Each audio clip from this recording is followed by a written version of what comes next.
All right.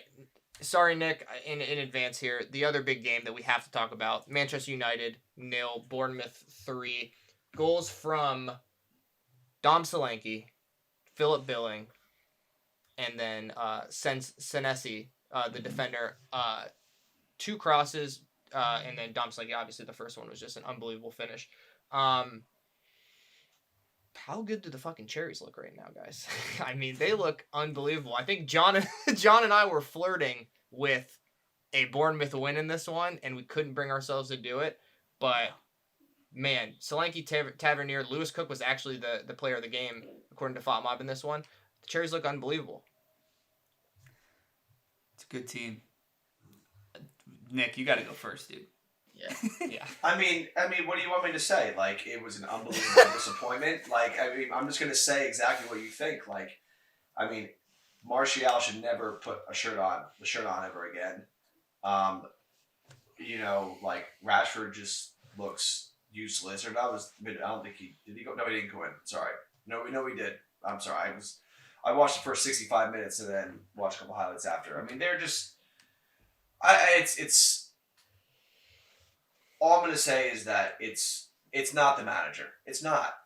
If you look at the roster, like it's 3 or 4 guys are his guys, and you've got guys going all the way back to, I mean, Van Gaal and Jose are still playing, and they're just not good enough. So it's a matter, you just got to get rid of a bunch of them, and you have to start over, which stinks. I mean, but it's what it is. If we're gonna fire the manager, which is the dumbest thing we could do, we're just gonna be here again in how long? In 18 to 24. It's the same thing over and over and over again. It's that circle you see on Instagram where it's like, oh, we get excited, whatever it is. So I mean, the issue, the thing that I actually wrote a question down, and you guys are deeper in the corners of the internet of these things more than I am, and John is deep in the internet of Chelsea hatred. More than most. Yeah. So I guess my question is, because everything we see, United's in crisis, all this, all the headlines.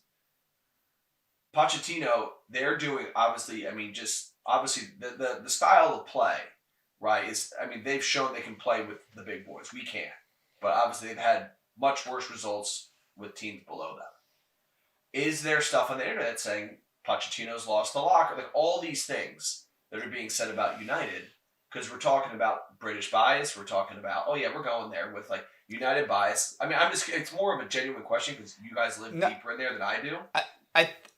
Dylan, let me just go real quick. I think though Chelsea has a crutch that you don't have.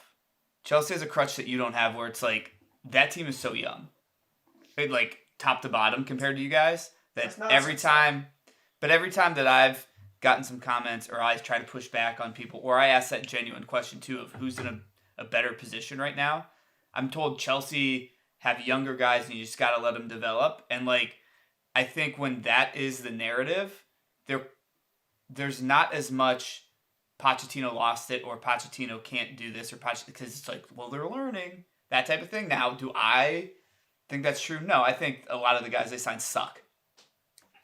Flat, straight up. I think Caicedo sucks. But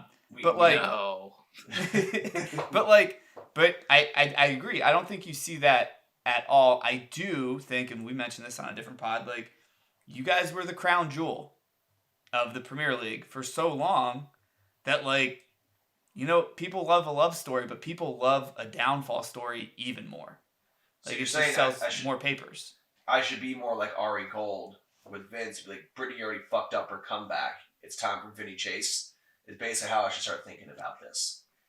Dylan, can you translate that and then I'll let you go too? I didn't really follow that one, but not an Entourage guy. But you butchered it. I did. I know. Essentially, you're right, and now, yes, Nick, you can maybe make your comeback, but like, I think I'm just gonna. I know most of the Big Six fan base are like this, but I think it's most here. I think you guys are just toxic. Like, the fan base is too toxic that yes, it's the Glazers and they absolutely suck and all that, but like, you think the players don't want to hear everyone complaining all the time? And maybe if there was like some serenity and peace and quiet for a hot second, they could actually figure everything out. Like, but look at. I know it's never going to happen, but like, If you look You're at what toxic. look at Arsenal. When did Arsenal's resurgence come? There was a change. You gotta stop comparing yourself to them, man. Hang on, I'm not saying we are. I'm not comparing us to them at all. We've already lost this bet. I'm way off on this bet. All I'm saying is that you look at when Arsenal made the change into performing better. There was a change in leadership structure. You look at what happened in Newcastle.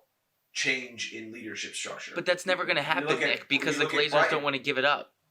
This is what I'm saying. This is why everybody keeps saying it. So then stop being mad. Just know that you live in the mid-table now. That's your life. Oh, I wish I could reach through that screen and punch you right in the face right now.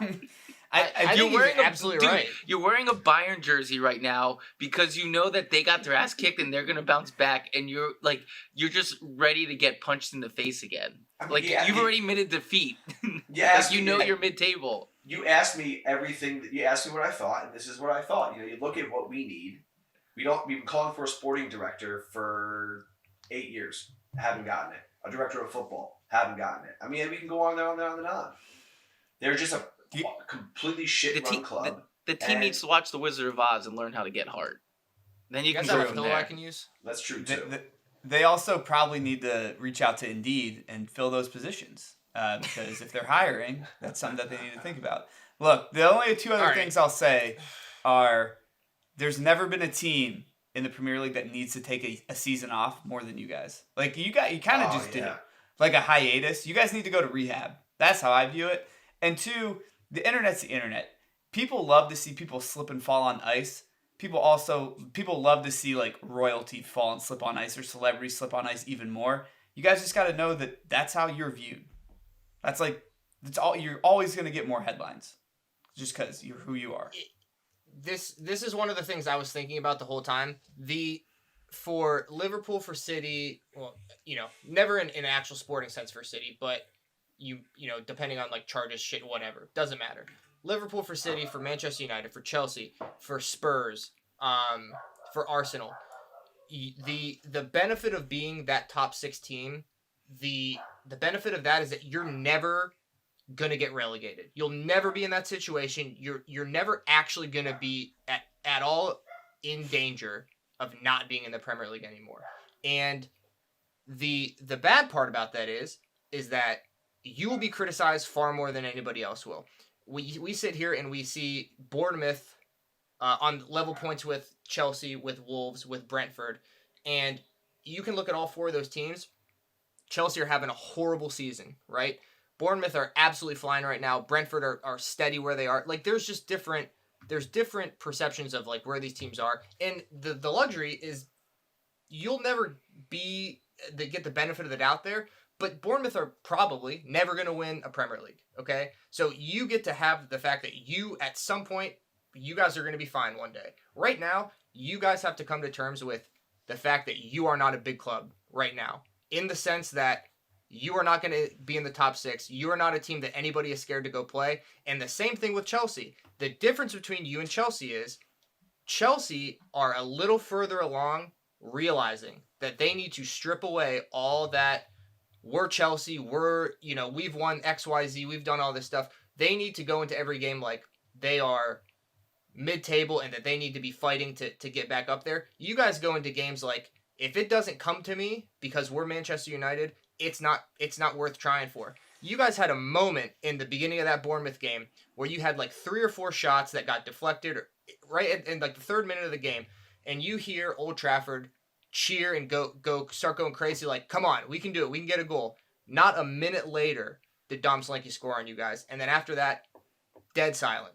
Fucking brutal. So if it doesn't come easy for these players right now, they don't want to do anything.